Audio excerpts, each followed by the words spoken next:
सबसे बोल बोल कलास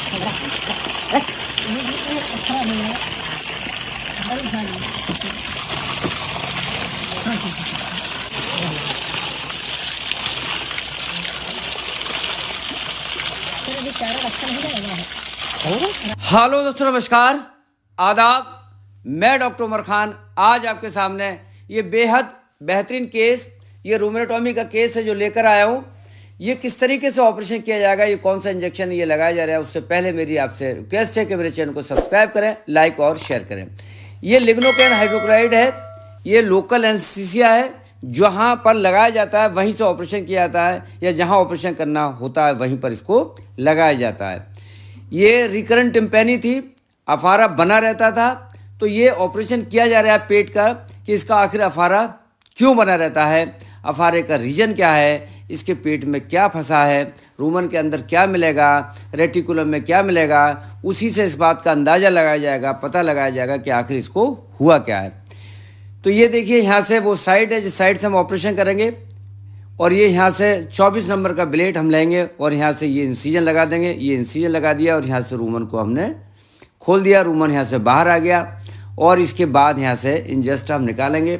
इम्पैक्ट निकलता है, चूँकि अफारा होता है, पिछले काफ़ी दिन से इसमें अफारा था, इसको दबा दबा के निकाला जा रहा है। आम तौर से रूमेटोमी की जाती है रिकरेंट टिम्पैनी में, या ब्लोट में, या अफारे में, या कांस्टेंट अफारे में, या फॉरेन बॉडी में, या डीएच में। तो लेकिन रूमेटोमी का जो मेन मकसद है वो है जब कोई पशु का अफारा किसी दवा से ठीक नहीं होता है, तो आप ये समझ लें कि कोई ना कोई चीज़ के पेट में फंसी है। ये हम एग्जामिनेशन कर रहे हैं कि आखिर इसके अंदर कोई नॉन मेटेलिक या मेटेलिक कोई फॉरेन बॉडी तो नहीं है। फॉरेन बॉडी अगर इसमें होगी तो ये पता चलेगा कि ये जो अफारा है वो प्लास्टिक की थैली की वजह से है, या ये अफारे का कारण कुछ और हो सकता है। ये डॉक्टर राजकुमार परमार हैं, BVSc एंड H हैं, और ये काफ़ी बेहतरीन काम कर रहे हैं। ये हमारे स्टूडेंट हैं ये, और ये 2 साल से पिछला काम कर रहे हैं। 2 साल पहले भी इन्होंने ट्रेनिंग ली थी, अब जो है फिर दोबारा से फिर अपना रिफ़्रेशमेंट टाइप का करने आए, देखने आए कि हम लोग और क्या बेहतर तरीके से करते हैं। DH की तमन्ना थी इनकी, तो DH इनको हमने दिखाए, DH इनके हाथ से कराए, ताकि DH सही तरीके से पशु का डायग्नोसिस हो जाए और ऑपरेशन हो जाए। ये देखिए, जो इंजेस्टा है ये दिखाई दे रहा है रूमन से निकलता हुआ, और इस इंजेस्टा में झाग हैं, फ्रॉद हैं। अगर झाग और फ्रॉद इंजेस्टा में दिखाई देते हैं, ये देखिए, तो आप ये समझ लें कि सस्पेक्टेड केस ये हो गया DH का, डायफ्रामेटिक हर्निया। तो केस हमने डायफ्रामेटिक हर्निया किया। अब हम इसके रूमन को खाली करेंगे। जब रूमन पूरी तरीके से खाली हो जाएगा, पूरी तरीके से आप हाथ से खाली नहीं कर सकते, ये वैक्यूम क्रिएट कराते हैं, हम एक पाइप डालते हैं, और पाइप डालने के बाद यहाँ से इसको प्रेशर देते हैं, पानी इसके अंदर भरते हैं, तो ये इंजेस्टर डाइल्यूट होता है, और डाइल्यूट होने के बाद लिक्विड फॉर्म में होने के बाद बाहर यहाँ से निकलता है, फोर्स के साथ निकलता है। ये आप देख पा रहे होंगे, जैसे जैसे कि इसके अंदर पानी जा रहा है, ये धीरे धीरे वहाँ से फ्लो बनता चला जाएगा। और ये देखिए, ये बहुत तेज़ी से आने लगा। ये देखिए, यही चीज़ें हैं जो मैं आपको दिखाता हूँ। ये देखिए कितना प्रेशर क्रिएट किया इसके अंदर, ये निकलता है। चूँकि हाथ से निकालना बहुत मुश्किल होता है, 100 kg से ज़्यादा, 150 kg, 160 kg ऐसे इसके अंदर इंजेस्टा होता है जो भरा रहता है। ये फोर्स के साथ आ रहा है, डाइल्यूट होकर आ रहा है। ये पूरे घर में गोबर ही गोबर हो जाता है, नाली भी भर जाती है, और किसान कहता है इतना गोबर भैंस के पेट से निकला। तो ये एक प्रोसीजर है, विलेज लेवल पर, गांव के लेवल पर एक नॉर्मल ऑपरेशन नहीं है, ये बहुत बड़ा ऑपरेशन माना जाता है इसको। और इसको पशु मालिक के द्वार पर करना, बगैर किसी बहुत ज़्यादा संसाधन के बगैर इसको ऑपरेशन को करना, पशु उसी पैरों पर खड़ा रहता है, ऐसा लगता ही नहीं कि पशु चल रहा है। दर्द नहीं होता है, ब्लड नहीं निकलता है, और पूरी तरीके से पशु को बचाने का काम किया जाता है। और ये बहुत ही कामयाब ऑपरेशन है। ये देखिए कितना तेज़ी से फ्लो आ रहा है, ये देखिए, यही चीज़ें हैं। ये देखिए नीचे झाग आ रहे हैं, ये बार बार हम आपको दिखा रहे हैं, बता रहे हैं। ये देखिए कितना तेज़ी से आया इसके अंदर से। ये है हमारी टीम के मेंबर बहुत खुश हो रहे हैं, देख रहे हैं कि किस तरीके से इसकी सर्जरी की जा रही है। अब हम इसके अंदर और पाइप डाल रहे हैं। ये देखिए, ये चीज़ें हैं और ये देखिए कितना तेज़ी से इंजेस्टा आता हुआ आपको दिखाई देगा। यही चीज़ें हैं जो हम आपको दिखाते हैं, बताते हैं, ताकि आप अपने पशुओं को बीमारी के बारे में जान सकें, पहचान सकें। चूँकि पशुओं की बीमारी ऐसी ख़तरनाक बीमारी है जिसका आप इलाज भी कराते रहते हैं, इलाज करते करते पशु मर जाता है। उनमें से ये एक बीमारी है कि किसी भी दवा से इसको ठीक नहीं किया जा सकता। इसका सिर्फ एक ही इलाज है और उस इलाज का नाम है रूमेटोमी। जैसे रूमेटोमी करेंगे तो रूमेटोमी से ये पता चल जाएगा कि इसके अंदर बीमारी कौन सी है, ये हमारे पशु कौन सी बीमारी से है, ये ठीक हो पाएगा या नहीं हो पाएगा। अगर ऑपरेशन नहीं करते तो हमें ये पता ही नहीं चलेगा कि आखिर इसको बीमारी है कौन सी। तो बीमारी का पता लगाना ये अपने आप में बड़ी बात है। तो ये आपको पता होना चाहिए कि बीमारी का पता कैसे लगाया जाता है। नहीं तो हमारे पास एक्सरे है, नहीं अल्ट्रासाउंड है। सिर्फ हम सिम्टम्स के आधार पर, लक्षणों के आधार पर रूमन खोलते हैं और 99% वो बीमारी सिम्टम्स के आधार पर पाई जाती है। जैसे सिम्टम्स आते हैं वैसी जो हम सोचते हैं वैसा रूमन के अंदर निकलता है, रेटिकुलम के अंदर निकलता है।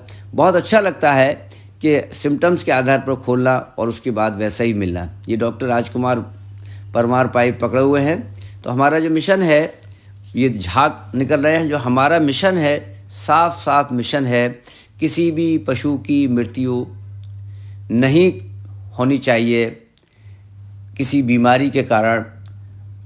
मौत का कारण कोई बीमारी, जो बीमारी को हम डायग्नोसिस कर सकते हैं, पता लगा सकते हैं, तो इन बीमारियों के बारे में जो किताबों में, बुक्स में सिर्फ है, लेकिन प्रैक्टिकली ये काम नहीं हो पा रहा है। तो जो नए लड़के BBSc एंड AH करके निकल रहे हैं वो आएँ, देखें। और ये देखिए एक बेहतरीन नज़ारा। ये क्या है आप समझ ही नहीं पाएंगे अगर मैं नहीं बताऊं तब। ये रूमन के अंदर हमने मोबाइल को फिट किया है, मोबाइल को डाला। रूमन के अंदर का नज़ारा देखिए, झाग भरे पड़े हैं, पूरे पेपिले दिखाई दे रहे हैं यहाँ पर। रूमन का अंदर का पूरा किस तरीके से रूमन होता है ये आपको दिखाई दे रहा है। इस टाइप का रूमन अंदर मिलता है। और ये हमने इसके अंदर से देखिए रूमन का यहाँ से कैमरा डाला और ये आपका कैमरे का दृश्य आप देखिए, बिल्कुल एक एक चीज़ आपको क्लियर दिखाई दे रही है। यही हमारा मिशन है कि आपको इंटरनल चीज़ें भी दिखाई दें।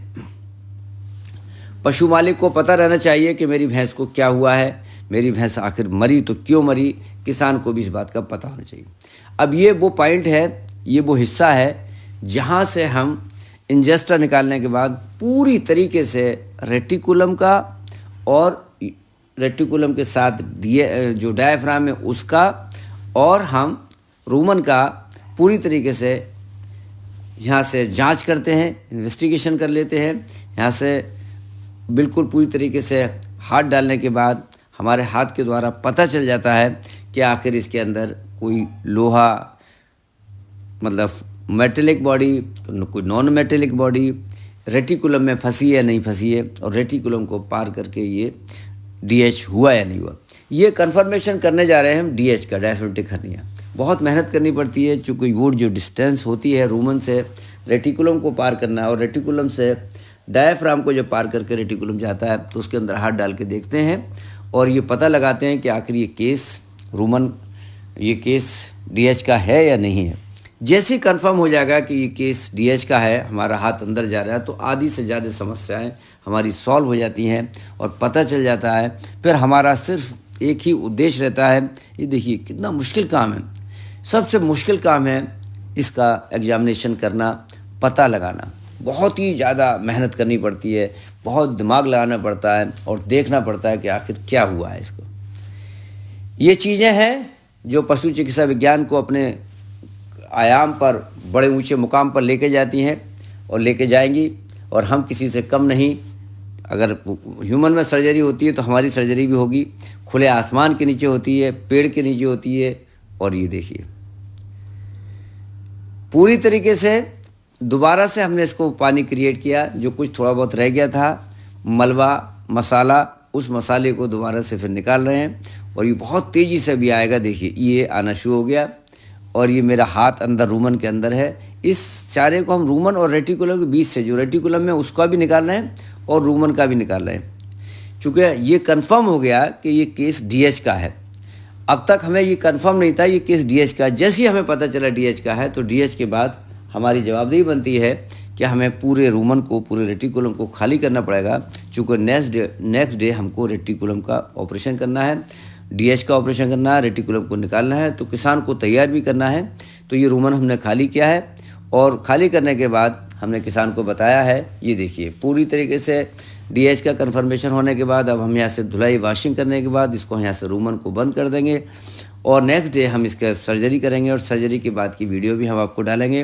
पहले किसान को मोटिवेट करना, समझाना है कि भैया ऑपरेशन तो हो गया और ये पता चल गया कि इसकी बीमारी का नाम है डायफ्रामेटिक हर्निया, डीएच। इसका छेद हो गया और छेद होने के बाद रेटिकुलम इसके अंदर घुस गया है। उसको निकालने के बाद ये भैंस ठीक हो जाएगी, कहीं भी कोई प्रॉब्लम नहीं होगी। ये रूमेटोमी का केस है जो मुझे डालना था। इससे पहले मैं डीएच का केस डाल चुका हूँ, इसके पहले फॉलोअप का केस डाल चुका हूँ। ये चीज़ें थी जो मुझे दिखानी थी, बतानी थी आपको।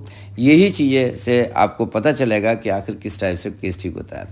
और ये थोड़ी सी वीडियो की क्लिप मैं डाल रहा हूँ। ये नेक्स्ट डे, अगले दिन की वीडियो किसान ने भेजी है कि ऑपरेशन के बाद की वीडियो देखिए आप कि किस तरीके से ये आपको मिल रही है। ये रूमेटोमी की गई थी और अब इसके अंदर कोई भी अफारा आपको दिखाई नहीं दे रहा। यही बड़ी बात है कि अफारा नहीं दिखाई दे रहा। तो आज आपने पूरी तरीके से देखा, समझा, जाना कि अगर कोई भैंस का अफारा 2 से 3 दिन में ठीक नहीं होता है तो उसके ऊपर कारण होता है कि उसके ऊपर पैसा खर्च ना किया जाए। दवाओं से वो ठीक नहीं हो सकता है, मेडिसिन से ठीक नहीं हो सकता। आर्थिक नुकसान होता है पशुपालक का भी और भैंस का भी। उसकी सर्जरी करानी चाहिए और सर्जरी से उसके बहुत अच्छे रिजल्ट आते हैं, कहीं भी कोई प्रॉब्लम नहीं आती है। तो आज के लिए बस इतना ही। अगली वीडियो में फिर हम आपसे मिलते हैं, देखते हैं, बताते हैं। और बहुत अच्छा लगता है, मेरी आपसे फिर रिक्वेस्ट है कि मेरे चैनल को आप सब्सक्राइब करें, लाइक और शेयर करें। बहुत बहुत शुक्रिया, थैंक यू, धन्यवाद, आदाब।